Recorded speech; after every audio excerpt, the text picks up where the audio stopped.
अब महाराष्ट्र, गुजरात, अलग अलग शहरों में बारिश के क्या हालात हैं, ये बताने के लिए जुड़ गए हैं हमारे सहयोगी मृत्युंजय सिंह, संवाददाता रायगढ़ से सीधा लाइव हमारे साथ जुड़े हैं। इसी के साथ साथ लता शर्मा मुंबई से सीधा लाइव हमारे साथ जुड़ी हैं। दीपक रावत भी हमारे साथ जुड़े हैं जूनागढ़ से।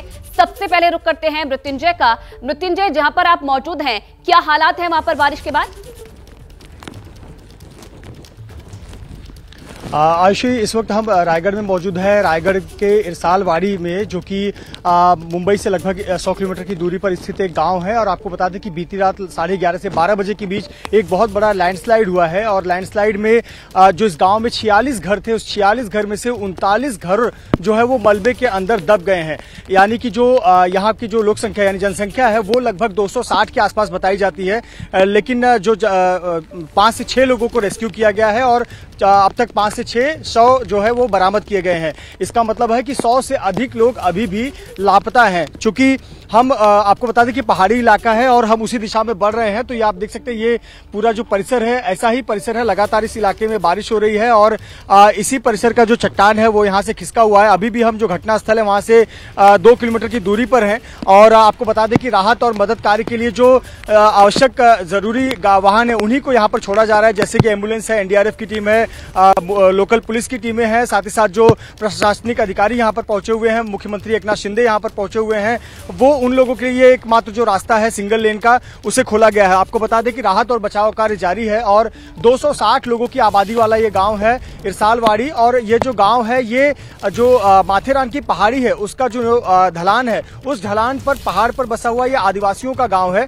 260 की जनसंख्या में से अब तक 6 से 7 लोगों को रेस्क्यू किया गया है। बताया जा रहा है कि 120 से 140 के बीच संख्या हो सकती है उन लोगों की जो इस मलबे के अंदर दबे हों। आप कल्पना कर सकती हैं कि 46 घर हैं इस पूरे गांव में और 46 घर में 39 घर जो हैं वो पूरे जमींदोज हो गए हैं, पूरे चट्टान के नीचे आ गए हैं। तो आप कल्पना कर सकती हैं कि ये कितना भयावह मंजर है। और राहत और बचाव कार्य रात को नहीं हो पाया था क्योंकि इस पूरे इलाके में लगातार तेज मूसलाधार बारिश हो रही थी। साथ ही साथ जो भूस्खलन है वो लगातार हो रहा था, इसलिए राहत बचाव कार्य नहीं हो पा रहा था। अंधेरा भी था, पहाड़ी इलाका है तो कोहरा भी बहुत लोग आप बता रहे हैं मलबे में इस वक्त दबे हो सकते हैं। कितनी टीमें लगाई गई हैं इन लोगों के रेस्क्यू के लिए फिलहाल?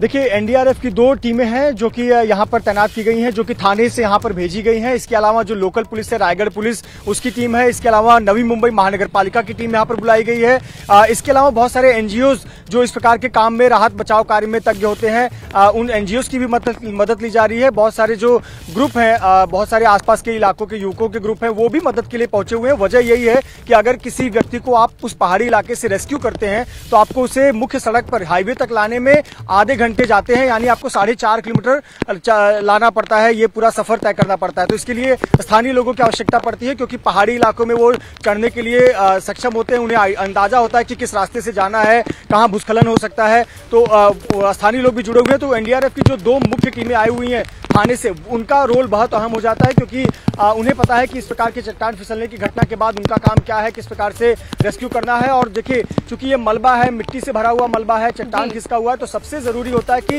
तत्काल रूप से जो लोग फंसे हुए हैं उनको तुरंत निकाला जाए, उनको जो मेडिकल उपचार है वो उपलब्ध कराया जाए। तो इसी में एनडीआरएफ की टीमें और जो नवी मुंबई महानगर पालिका की टीम है, स्थानीय पुलिस है, वो लगी हुई है। हालांकि पूरे बहुत अगले 2 से 3 दिनों का ये भारी जो प्रक्रिया है, लंबी प्रक्रिया है लोगों को रेस्क्यू करना, पर निश्चित तौर पर राहत बचाव कार्य जैसे दिन का उजाला हुआ वैसे शुरू हो चुका है। और जो एनडीआरएफ का प्रयास है कि जो भी लोग मलबे में दबे हैं उनको तुरंत निकालकर उन्हें उचित मेडिकल इलाज। कितना समय लग सकता है? अभी तक क्या बातचीत हो पाई है आपकी? कितना समय लग सकता है रेस्क्यू ऑपरेशन में? क्योंकि जब यह घटना हुई उस वक्त तुरंत रेस्क्यू ऑपरेशन की शुरुआत नहीं हो पाई थी, उस वक्त भी देरी हुई है। अब जब रेस्क्यू किया जा रहा है लोगों का तो कितना समय लग सकता है, क्योंकि बहुत सारी जानें फंसी हुई है मलबे के नीचे? देखिए, निश्चित तौर पर आयुषी बहुत बड़ा ये मलबा है, पूरा पहाड़ का एक चट्टान खिसक गया है। और कल्पना करिए 1-2 घर नहीं है, ऐसे 39 घर हैं बताए जा रहे हैं। 39 घर मलबे के नीचे दबे हुए। और ये बड़े बड़े पत्थर नहीं है कि जिसे जेसीबी वगैरह की मदद से हटाया जा सके, बल्कि ये मलबा जो है वो कीचड़ और मिट्टी के से भरा हुआ मलबा है। तो ऐसे पर इसे हटाना बहुत मुश्किल है। और दूसरी बात यह कि बहुत दुर्गम इलाका है। थोड़ा कैमरामैन धर्मेंद्र इन तस्वीरों को दिखाएं। देखिए, ये इस प्रकार का इलाका है जो आपको पहाड़ और ये चोटियां नजर आ रही हैं, बहुत पतले रास्ते नजर आ रहे हैं। तो ये रास्ता है, ऐसे पर जेसीबी मशीनें भी ऊपर नहीं जा सकती। और अभी भी हम घटनास्थल से 2 किलोमीटर दूर हैं और ये पहाड़ी चढ़ना अभी हमने शुरुआत ही किया हुआ है और अभी सफर तय करने में हमें 20 से 25 मिनट का वक्त लगेगा। और तो आप कल्पना करिए कि अभी ये पहाड़ चढ़ने की शुरुआत हुई है। धीरे धीरे जो ये रास्ता है ये ऊपर की तरफ बढ़ते जाता है और आगे जाकर जो एक सिंगल लेन आपको दिख रहा है सड़क का, ये भी आगे नहीं है। तो कल्पना करिए कि जो एनडीआरएफ की टीमें हैं उनको कितनी बड़ी चुनौती का सामना करना पड़ रहा है, क्योंकि उनके पास वो मशीनरी जिसका वो इस्तेमाल करते हैं वो ऊपर नहीं ले जा सकते हैं। तो बहुत बड़ी चुनौती है और इसमें कहना जल्दबाजी होगा कि कितना समय लगेगा, लेकिन ऐसी घटनाएं पहले हो चुकी हैं और उसके आधार पर कहा जा सकता है कि 2 से 3 दिन का वक्त निश्चित तौर पर जाएगा कि जो व्यक्ति दबा हो मलबे के अंदर उसको निकालना। अब तक आधिकारिक तौर पर तो 4 लोगों की आधिकारिक मौत की पुष्टि की गई है प्रशासन द्वारा, लेकिन हमारे आंखों के सामने ही कुछ शव निकाले गए हैं जो यहां से एम्बुलेंस के माध्यम से इस रास्ते से होकर लेकर गए हैं। तो 7 का आंकड़ा अब तक की जानकारी है और यह आंकड़ा बढ़ सकता है। और जो स्थानीय जो प्रतिनिधि हैं वो बता रहे हैं कि 120 से 130 लोग हो सकते हैं जो कि मलबे के भीतर दबे हों। बहुत बड़ी राहत की बात एक ये है कि जब रात को कल बहुत बारिश हो रही थी, कुछ बच्चे जो कि वो आदिवासी इलाके के गांव के बच्चे हैं वो गांव के एक मंदिर में जाकर सोए हुए थे और वो मंदिर पहाड़ी की निचले चोटी पर है, तो वहां पर मलबा नहीं गिरा था और वो बच्चे बच गए हैं। ये बहुत बड़ी राहत और सुकून की खबर हमें मिल रही है। लेकिन अभी भी 100 से अधिक जो आंकड़ा है 120 से ऊपर, ये 120 से अधिक लोग जो है वो पहाड़ों में जो मलबा है उसमें उसके अंदर दबे हुए हैं। तो एनडीआरएफ की टीमों का यही प्रयास है कि मलबे को हटाया जाए। मलबा बहुत इतना आसान नहीं हटा पाना। एक बार बड़े चट्टानों को किसी तरह से गिराया जा सकता है, शिफ्ट किया जा सकता है, लेकिन ये जो कीचड़ का मलबा होता है ये बेहद खतरनाक होता है, क्योंकि इसमें यदि कोई दबता है तो उसके सांस लेने की संभावना बहुत कम हो जाती है और जानलेवा साबित होती है।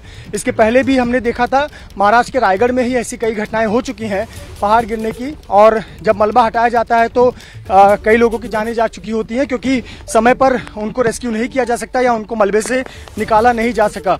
तो ये बहुत बड़ी मशक्कत है एनडीआरएफ के लिए, नवी मुंबई की जो पुलिस है उसके लिए, नवी मुंबई महानगर पालिका के लिए, साथ ही साथ जो अतिरिक्त यहाँ पर बिल्कुल मृत्युंजय, और कहीं ना कहीं जिस तरीके का मौसम अभी हम देख पा रहे हैं तस्वीरों में, कहीं ना कहीं ये बड़ा रोड़ा बन सकता है रेस्क्यू ऑपरेशन में। आप बने रहिए हमारे साथ, आगे भी अपडेट आपसे लेते रहेंगे।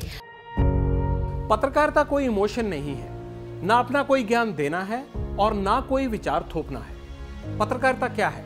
पत्रकारिता का मतलब है सही जानकारी इकट्ठा करना और तथ्य बताना। पत्रकारिता आज जितने महत्वपूर्ण दौर में है शायद पहले नहीं थी। इस दौर से निकलने के लिए सिर्फ सच दिखाने की जरूरत है, वो सच जो आपके हित को आगे रखे। इसलिए अब रात 9 बजे प्राइम टाइम नहीं होगा, ये आपका टाइम है। जगविंदर पटियाल के साथ देखिए पब्लिक इंटरेस्ट 17 जुलाई से सोमवार से शुक्रवार रात 9 बजे सिर्फ एबीपी न्यूज पर। एबीपी न्यूज आपको रखे आगे।